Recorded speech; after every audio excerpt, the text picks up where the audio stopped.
Hi everybody, it's me, Jessica Lahore, and you're watching LahoreTube with me, always trying to do it out of drag. This is the Love for Colorado drag series that I've been doing, so every single day I do a different post about an entertainer in Colorado that I think deserves a little shout out and some love. I talk about my first experiences, different impressions, favorite memories, songs they perform, some of our inside jokes maybe that you may not get, regardless of if they've been doing drag for 1 minute, for 40 years, one performance we've worked together, lots of performances together, doesn't really matter. I could talk for a minute or 20 minutes, basically just showing off that Colorado has an absolutely incredible drag scene. Okay, I just want to preface that everything is said with the best intention, in that if you think that I'm being shady, or if my first impression comes off shady, please don't take it that way, because know that it's going to progress into some positivity and light and love and all that good stuff. Let me think. What else do I want to say? I really like that the videos are continuously getting new views and that people are sharing the videos. So keep doing that. Show in the comments loves videos or pictures or memories that you have with that entertainer. Just keep spreading that love, because I already have reached out to a couple other drag entertainers. So like, hey, I want to do this also, and do it. I just do it. Don't just sit there and talk about it or worry that you're stepping on my toes or anything like that, because this is such an open-ended project. Have fun with it. Now that I'm done with that, let's move on into this episode 9 of Love for Colorado Drag Series. And I'm going to talk about my sister, Natalia Wynters. Yes! Natalia Wynters is a drag queen from Fort Collins, Colorado. I've had the opportunity to work with her since I started. So she was one of the queens that at my very first show at Suede Nightclub in Loveland, I got to work with. And the impression that I had of just her and everybody else in the room was, oh my god, these queens are like so incredible. Like, I don't even know what I'm doing here. They know how to do makeup so good and perform so well, and I'm just so nervous and I have no idea what I'm doing. Natalia is one of those entertainers that you get to know her way better the longer and the more experience that you have with her. So the more shows that you have backstage, the more just in the same room and vicinity that you have, any kind of talks, and I've gotten that opportunity because it's been 5 years. I felt like the first impression from her was just kind of like, why is this girl in our troupe? Like, why is this the baby, glitter baby of our group? I don't get it. And I think after a couple, months of performing with this group consistently, I got a lot more respect. Natalia was one of the queens that I would constantly watch do her makeup. So Natalia would go to the venue and get ready, or I would get there with her and I would watch her do her makeup or look at her makeup specifically and ask questions. I always wanted to know why she did the white under her eyebrows or why she did certain things under her eye makeup, because Natalia also has a very stamped, iconic face. Like, you know a Natalia face, even from a distance, even if she's doing different colors, you know that's Natalia's face. Natalia Wynters is one of my top favorite lip-syncing entertainers in Colorado. So when I think of entertainers, I categorize a lot of people, and I have my personal favorites and stuff like that for even the smallest little tiny categories, and she's one of my top 3 favorite lip-syncing entertainers. She enunciates every single word. You will not miss a word from Miss Natalia Wynters.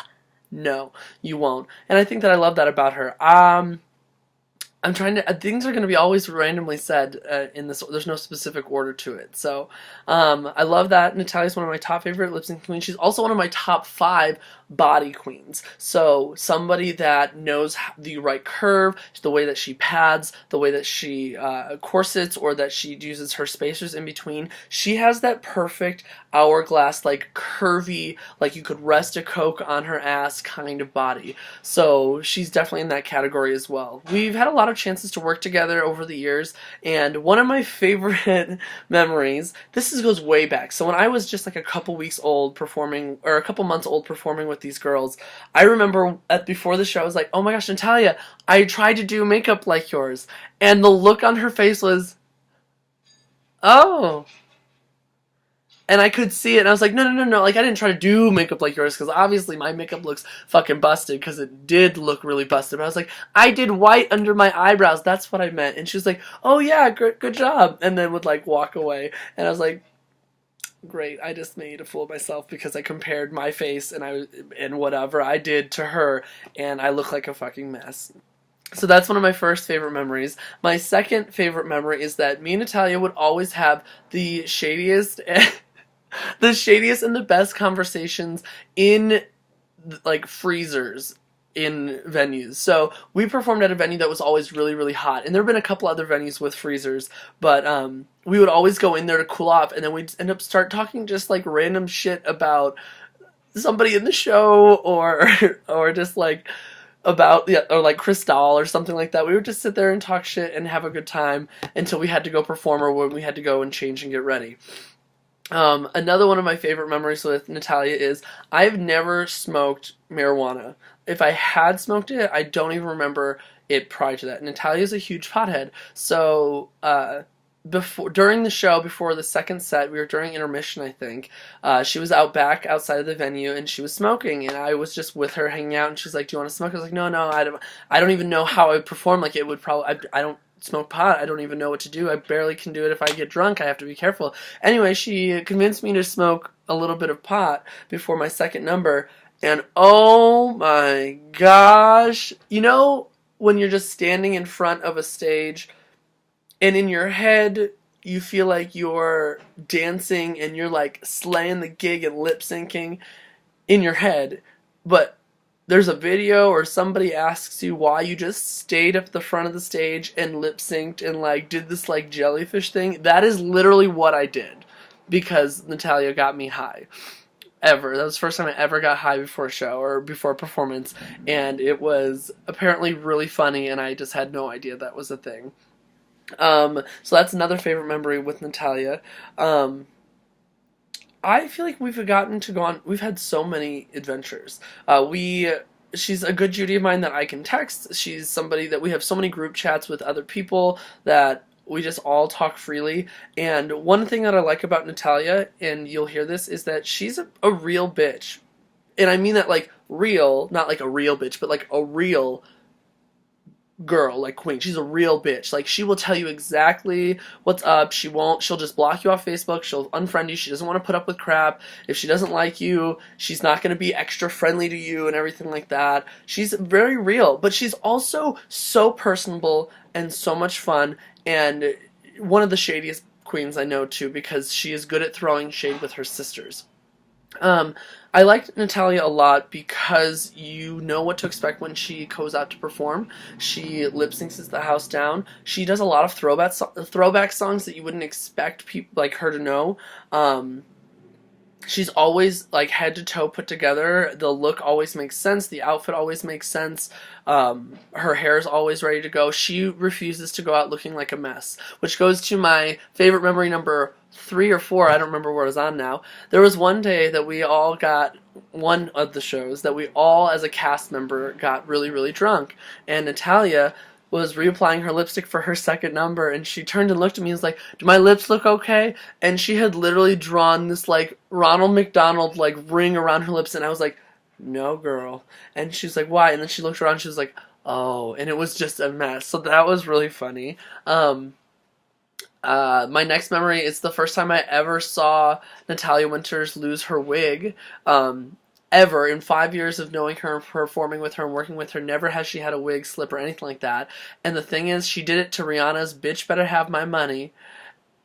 And just when it was sliding off, she just took it and threw it, and the crowd went crazy at the whiskey. There was money, people were screaming, not only because that is not something Natalia does, but because she was like nailing it. She was like, "Fuck this wig," and people went crazy for it. So those are a lot of good memories with Natalia.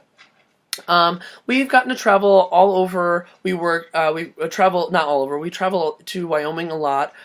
We work together in Denver every now and then, regularly in Fort Collins. She's somebody that kind of, when there was this huge shift with our troupe, she stepped up to the plate with our group. I felt like there was a moment where our troupe, I felt like, was going to kind of die out, where the show wasn't going to continue. And yes, Maverick helped a lot with that after, but Natalia really, really stepped up and took charge of the Glitter Drag Troupe with show host, like booking show hosts and special guests, and working with the venue to get specific pay, and bringing backdrops and kind of promoting and getting a banner, like promoting the brand of glitter, and made it completely do this roller coaster of, we were doing so well, we dropped, and then she just stepped up and she just rose it back up, and it's been continuing to go ever since. She really brought us back together as a group, and I don't feel like the group would be the same without her. Natalia brings, we love about our troupe specifically is we each have this special skill set that makes us stand out from each other. We never try to compare each other because we're all so different and we all do what we do best. And Natalia is one of those queens that you can expect polished, fun, charismatic on stage, put together, lip syncing the house down, body, and what I love about Natalia is that she knows how to take money from people. She's not a queen that just snatches dollars. She's a queen that really, when she is tipped, most of the time you can just tell that she is showing you like a little smile or just a little something that says thank you. I've learned a lot from Natalia just from watching her over the years, and I really am constantly she's just my sister. She's a good, fun Judy. I don't know what else to say about that. Let me see what else is going on. What else do I think of Natalia Wynters? I feel like this is not enough because we've jumped around from multiple venues and stuff like that. I remember when she refused to do she was like one show a month. She used to produce a show in Denver, I remember, or in Loveland, or no, in Greeley. She used to produce a show in Greeley. She used to make all her own costumes. She used to style hair. She used to do everything. And I think that kind of came down to where she wanted to just focus on performing and stuff like that rather than the producing side of stuff and hosting side of that. But I wish I would have got to see her in those days because I've heard stories of that sisterhood. There's a lot of queens in Denver that would know Natalia from a long time ago, so like Amaya Cunt and Janessa B. Fierce. There are a lot of queens that she's got to work with for even back with Coco Breeze, I think was the name of the club, and I can't even remember the other one in Fort Collins that was a big one. Shots. Natalia is somebody that you can always count on to bring a great show. Sometimes she just doesn't want to come to the show. That's my friendly, shady moment for the day. I love you, girl. I don't know. I kind of go until I can't think of what else I want to talk about. Natalia Wynters.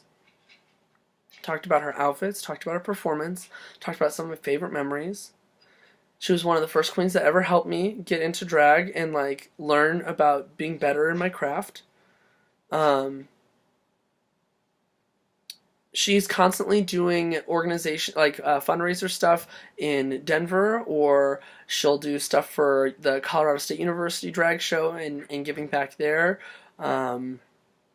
She was part of the Imperial Court of the Rocky Mountain Empire for a year and gave a lot of her time donating to help the organization as a whole, even though we weren't treated very well. She still did a lot for that and made a huge effort for that. Yeah. I love me some Natalia Wynters. If you haven't gotten a chance to work with her yet, go check her out on her social media, Instagram and Facebook. Natalia, this is my shout out to you. I feel like I'm not even saying nearly enough of all the crazy times that we've had together, but know that you are still one of my top favorite lip syncers, top favorite body queens, and I absolutely love everything about you. So make sure to go follow her, comment below if you have any fun memories, and we'll see you next time. Bye, everybody!